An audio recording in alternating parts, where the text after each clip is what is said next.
ಒಂದು ಹಂತದಲ್ಲಿ ಮೆತ್ತಗಾಗಿದ್ದಂತ ಕೇಂದ್ರ ಸಚಿವ ಕುಮಾರಸ್ವಾಮಿ ಮತ್ತು ಡಿಸಿಎಂ ಡಿಕೆ ಶಿವಕುಮಾರ್ ಮಧ್ಯೆ ಏನ ರಾಜಕೀಯ ಜಟಾಪಟಿ ಈಗ ಮತ್ತೆ ಆರಂಭವಾಗುವಂತ ಮುನ್ಸೂಚನೆ ಕಾಣ್ತಾ ಇದೆ.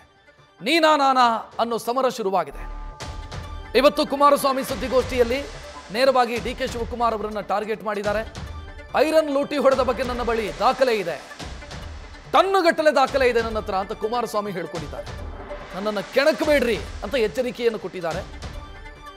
ಈ ಕಡೆ ಹೆದರುವಂತ ಮಗ ನಾನಲ್ಲ, ಭೂಲೋಕದ ಎಲ್ಲಾ ವ್ಯವಹಾರದ ಬಿಡುಗಡೆ ದಾಖಲೆಯನ್ನು ಬಿಡುಗಡೆ ಮಾಡಲಿ ಅಂತ ಕುಮಾರಸ್ವಾಮಿ ಅವರಿಗೆ ಡಿಕೆ ಶಿವಕುಮಾರ್ ತಿರುಗೇಟು ಕೊಟ್ಟಿದ್ದಾರೆ.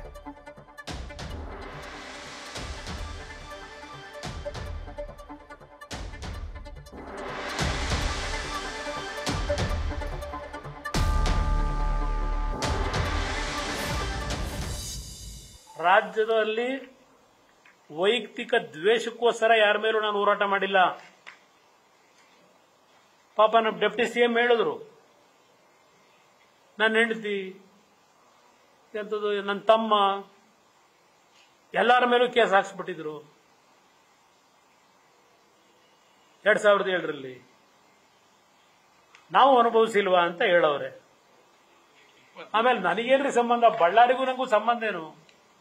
ನಾನು ಬರೀ ಇಲ್ಲಿ ಮಾತ್ರ ಎಲ್ಲಿ ಕನಕಪುರದಲ್ಲಿ ಮಾತ್ರ ಕದ್ದು ಹೊಡೆದಿದ್ದೀನಿ, ಬಳ್ಳಾರಿವರೆಗೆ ಹೋಗೇ ಇಲ್ಲ ಅಂತ ಹೇಳಿದ್ರು ಮನೆಯಲ್ಲೆಲ್ಲ.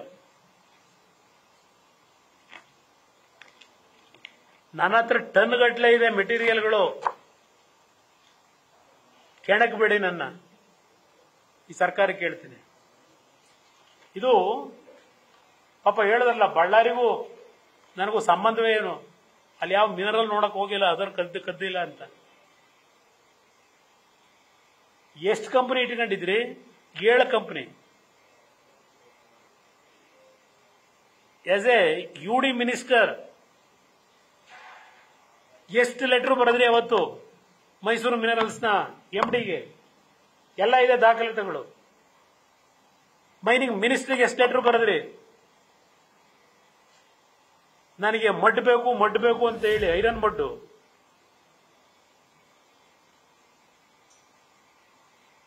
ಯಾವ ಗ್ರೇಡ್ ಅನ್ನ ಐರನ್ ಓರ್ನ ಲೂಟಿ ಹೊಡೆದಿದ್ದೀರಿ. ಡಾಕ್ಯುಮೆಂಟರಿ ಎವಿಡೆನ್ಸ್ ಇವತ್ತು ಇದೆ. ಕುಮಾರಸ್ವಾಮಿ ನಾನು ಹೇಳ್ತೀನಿ, ತನ್ನಲ್ಲ ಈ ಎಷ್ಟು ಭೂಲೋಕ ಇದೆಯೋ ಅಷ್ಟು ವ್ಯವಹಾರ ಇದ್ರು ದಯವಿಟ್ಟು ಬಿಡುಗಡೆ ಮಾಡಲಿ. ನನಗೂ ಗೊತ್ತಿದೆ, ನನ್ನ ಮಕ್ಕಳ ಆಸ್ತಿ, ನನ್ನ ಆಸ್ತಿ, ನನ್ನ ಕುಟುಂಬದ ಆಸ್ತಿ ಎಲ್ಲ ತರಿಸಿಕೊಡೋರೆ, ಎಲ್ಲ ಬಯಲು ಮಾಡಲಿ. ನಾನೇನಾದ್ರು ತಪ್ಪು ಮಾಡಿದ್ರೆ ಯಾವ ಶಿಕ್ಷೆ ಬೇಕಾದ್ರೂ ಒಳಗಾಗ್ತೀನಿ. ಈ ಕುಮಾರಸ್ವಾಮಿಗೆ ಇವ್ರಿಗೆಲ್ಲ ಎದುರಂತ ಮಗ ಅಲ್ಲ ನಾನು.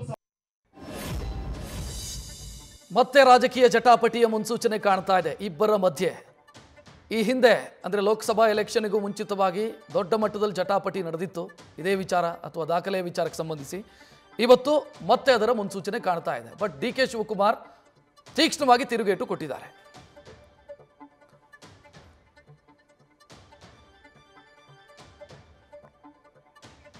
ಹೆಚ್ಚಿನ ಡೀಟೇಲ್ ಇಡೋದಕ್ಕೆ ನಮ್ಮ ಪ್ರತಿನಿಧಿ ಮಂಜುನಾಥ್ ನೇರ ಸಂಪರ್ಕದಲ್ಲಿ. ಮಂಜುನಾಥ್, ಇಲ್ಲಿ ಡಿಕೆ ಶಿವಕುಮಾರ್ ಹೇಳಿದ್ದು ಸರಿ ಇದೆ, ಟನ್ಗಟ್ಟಲೆ ದಾಖಲೆ ಇದೆ ಅಂತಂದ್ರೆ ಏನು ಪೂಜೆ ಮಾಡೋದಕ್ಕೆ ಇಟ್ಕೊಂಡಿದ್ದಾರೆ ಕುಮಾರಸ್ವಾಮಿ? ಕೋರ್ಟಿಗೆ ಹೋಗ್ಬೋದು, ಕೇಸು ದಾಖಲಿಸಬಹುದು, ಎಲ್ಲವೂ ಮಾಡಬಹುದು. ಮತ್ತೇನು ಬ್ಲ್ಯಾಕ್ ಮೇಲ್ ಮಾಡ್ತಾ ಇರೋದು? ಕರೆಕ್ಟ್ ತಾನೇ ಡಿ ಕೆ ಶಿವಕುಮಾರ್ ಕೇಳಿರೋದು?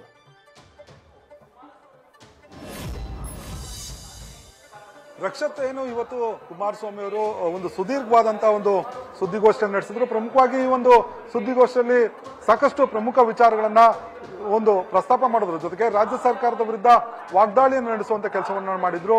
ಪ್ರಮುಖವಾಗಿ ಡಿಕೆ ಶಿವಕುಮಾರ್ ಅವರು ಕಸದ ವಿಚಾರವಾಗಿ ತಮ್ಮ ಕುಟುಂಬದ ಅಂದ್ರೆ ಕುಮಾರಸ್ವಾಮಿ ಅವರು ಮಹಾನಾಯಕ ಅನ್ನೋ ಒಂದು ಪದವನ್ನ ಬಳಸಿ ಒಂದು ಆರೋಪವನ್ನು ಮಾಡಿದ್ರು. ಈ ಒಂದು ಹಿನ್ನೆಲೆಯಲ್ಲಿ ಕುಮಾರಸ್ವಾಮಿ ಅವರು ಕೂಡ ಡಿಕೆ ಶಿವಕುಮಾರ್ ಅವರಿಗೆ ಒಂದು ಟಕ್ಕರ್ ಕೊಡುವಂತ ಕೆಲಸವನ್ನು ಮಾಡಿರುವಂತದ್ದು. ಪ್ರಮುಖವಾಗಿ ತಾವು ತಮ್ಮ ವಿರುದ್ಧ, ತಮ್ಮ ಕುಟುಂಬದ ವಿರುದ್ಧ ಆರೋಪಗಳೇನು ಬರ್ತಾ ಇದೆ ಅದು ಎಲ್ಲೂ ಕೂಡ ಸುಳ್ಳು, ರಾಜಕೀಯ ಪ್ರೇರಿತವಾಗಿ ರಾಜ್ಯ ಸರ್ಕಾರ ಮಾಡ್ತಾ ಇದೆ. ಇದೇ ಡಿಕೆ ಶಿವಕುಮಾರ್ ಅವರು ತಮ್ಮ ಕುಟುಂಬದ ವಿರುದ್ಧ ಸುಳ್ಳು ಕೇಸುಗಳನ್ನ ಒಂದು ಹಾಕ್ಸಿದ್ದಾರೆ ಅನ್ನೋ ಒಂದು ಆರೋಪವನ್ನು ಮಾಡಿದ್ರು. ಅದು ಯಾವುದು ಕೂಡ ರಾಜಕೀಯ ಪ್ರೇರಿತವಲ್ಲ. ನಾನು ಮುಖ್ಯಮಂತ್ರಿ ಆದ ಸಂದರ್ಭದಲ್ಲಿ ಏನು ಅದಿರು ನಾಪತ್ತೆ ಪ್ರಕರಣಗಳು ಪತ್ತೆಯಾಗಿದ್ವು, ಆ ಒಂದು ಪ್ರಕರಣದಲ್ಲಿ ಡಿ ಕೆ ಶಿವಕುಮಾರ್ ಅವರ ಪಾತ್ರ ಕೂಡ ಇತ್ತು. ಅವರು ನಗರಾಭಿವೃದ್ಧಿ ಸಚಿವರಾಗಿ ಏನು ಅಂದ್ರೆ ಇಲಾಖೆ ಅಧಿಕಾರಿಗಳಿಗೆ ತಮಗೆ ಏನು ಐರನ್ ಮಡ್ಬೇಕು ಅನ್ನೋ ನಿಟ್ಟಿನಲ್ಲಿ ಸಾಕಷ್ಟು ಪತ್ರಗಳನ್ನು ಬರೆದಿದ್ರು. ಇದಕ್ಕೆ ಸಂಬಂಧಪಟ್ಟಂತೆ ಟನ್ ಗಟ್ಟಲೆ ದಾಖಲೆಗಳಿದೆ ನನ್ನ ಬಳಿ, ಆ ದಾಖಲೆಗಳನ್ನು ನಾವು ಬಿಡುಗಡೆ ಮಾಡ್ತೀನಿ ಅನ್ನೋ ಮಾತನ್ನು ಹೇಳಿದ್ರು. ಇದೇ ಒಂದು ವಿಚಾರವಾಗಿ ಡಿ ಕೆ ಶಿವಕುಮಾರ್ ಅವರು ಕೂಡ ಮಾತನಾಡಿರುವಂತದ್ದು, ಏನು ಕುಮಾರಸ್ವಾಮಿ ಅವರ ಬಳಿ ಎಷ್ಟೇ ದಾಖಲೆಗಳಿದ್ರು ಅದು ಇಡೀ ಭೂಮಿಯಲ್ಲಿರುವಂತಹ ದಾಖಲೆಗಳೆಲ್ಲವನ್ನು ಕೂಡ ಬಿಡುಗಡೆ ಮಾಡಲಿ, ನಾನು ಕುಮಾರಸ್ವಾಮಿಗೆ ಎದುರೋದಿಲ್ಲ ಅನ್ನೋ ಮಾತನ್ನ ಹೇಳ್ತಿರುವಂತದ್ದು. ಆದ್ರೆ ಇಲ್ಲಿ ಸ್ಪಷ್ಟವಾಗಿ ಒಂದು ಮೇಲ್ನೋಟಕ್ಕೆ ಕಾಣಿಸೋದು, ಇಷ್ಟೆಲ್ಲ ದಾಖಲೆಗಳಿದ್ರು ಎಲ್ಲೂ ಕೂಡ ಕುಮಾರಸ್ವಾಮಿ ಅವರು ಬಿಡುಗಡೆ ಮಾಡೋದಾಗ್ಲಿ ಅಥವಾ ಈ ಒಂದು ದಾಖಲೆಗಳನ್ನು ಇಟ್ಕೊಂಡು ಕೋರ್ಟ್ಗೆ ಕೊಡೋದಾಗ್ಲಿ ಅಥವಾ ತನಿಖೆಗಳನ್ನ ಮಾಡೋದಾಗ್ಲಿ, ಯಾಕಂದ್ರೆ ಯಾವುದೇ ಒಂದು ಅಕ್ರಮದ ಬಗ್ಗೆ ದಾಖಲೆಗಳಿದ್ರೆ ಅದನ್ನ ಮುಚ್ಚಿಟ್ಕೊಳ್ಳೋದು ಕೂಡ ಕಾನೂನು ಬಾಹಿರ. ಹಾಗಾಗಿ ಕುಮಾರಸ್ವಾಮಿ ಅವರು ಈ ದಾಖಲೆಗಳನ್ನ ತನಿಖಾ ಏಜೆನ್ಸಿಗಳಿಗೆ ಕೊಡಬಹುದು ಅಥವಾ ಏನೋ ಹೈಕೋರ್ಟ್ ಅಥವಾ ಹೈಕೋರ್ಟ್ ಕೂಡ ಒಂದು ದಾವೆಯನ್ನ ಸಲ್ಲಿಸಬಹುದು. ಆದ್ರೆ ಇದ್ಯಾವುದನ್ನ ಮಾಡದೆ ಕೇವಲ ಆರೋಪಗಳಿಗೆ ಒಂದು ಸೀಮಿತ ಆಗಿರುವಂತದ್ದು. ಎಲ್ಲ ಒಂದ್ ಕಡೆ ತಮ್ಮ ವೈಯಕ್ತಿಕ ವರ್ಚಸ್ಸನ್ನ ಅಂದ್ರೆ ಡ್ಯಾಮೇಜ್ ಅನ್ನ ಕಂಟ್ರೋಲ್ ಮಾಡ್ಕೊಳ್ಳೋದಕ್ಕೆ ಈ ರೀತಿ ಆರೋಪಗಳನ್ನ ಮಾಡ್ತಾ ಇದ್ದಾರೆ ಅನ್ನೋ ಒಂದು ಆರೋಪವನ್ನ ನೇರವಾಗಿ ಡಿ ಕೆ ಶಿವಕುಮಾರ್ ಅವರು ಮಾಡ್ತಾ ಇರುವಂತದ್ದು. ಇಲ್ಲೇ ಕೇದ್ಗಾನಹಳ್ಳಿ ಒಂದು ವಿಚಾರ ಏನಿದೆ, ಆ ಒಂದು ಭೂಮಿಯನ್ನ ಒತ್ತುವರಿ ಮಾಡಿದ್ದಾರೆ ಅನ್ನೋ ಒಂದು ಆರೋಪಕ್ಕೆ ಸಂಬಂಧಪಟ್ಟಂತೆ ಪ್ರಸ್ತಾಪ ಮಾಡಿದ ಸಂದರ್ಭದಲ್ಲಿ ಡಿ ಕೆ ಶಿವಕುಮಾರ್ ಅವರ ವಿರುದ್ಧ ನಿರಂತರವಾದಂತಹ ವಾಗ್ದಾಳಿಯನ್ನು ನಡೆಸಿದ್ರು. ಆದ್ರೆ ಡಿ ಕೆ ಶಿವಕುಮಾರ್ ಅವರು ಕೂಡ ಅದಕ್ಕೆ ಪ್ರತ್ಯುತ್ತರವನ್ನು ಕೊಟ್ಟಿದ್ದಾರೆ. ಯಾವುದೇ ಎದಕ್ಕೂ ಕೂಡ ನಾನು ಎದುರ್ಕೊಳ್ಳೋದಿಲ್ಲ, ದಾಖಲೆಗಳಿದ್ರೆ ಬಿಡುಗಡೆ ಮಾಡಲಿ ಅನ್ನೋ ಮಾತನ್ನ ಹೇಳುವ ಮುಖಾಂತರ ಕುಮಾರಸ್ವಾಮಿ ಅವರ ಸವಾಲಿಗೆ ಪ್ರತಿ ಸವಾಲಾಗಿ ಡಿ ಕೆ ಶಿವಕುಮಾರ್ ಅವರು ಕೂಡ ಹಾಕಿರುವಂತದ್ದು. ರಕ್ಷತ್, ಥ್ಯಾಂಕ್ ಯು ಮಂಜುನಾಥ್ ಮಾಹಿತಿಗೆ. ನ್ಯೂಸ್ ಫಸ್ಟ್ ನಿರ್ಭೀತಿಯಿಂದ ನಿಮ್ಮ ಪರವಾಗಿ.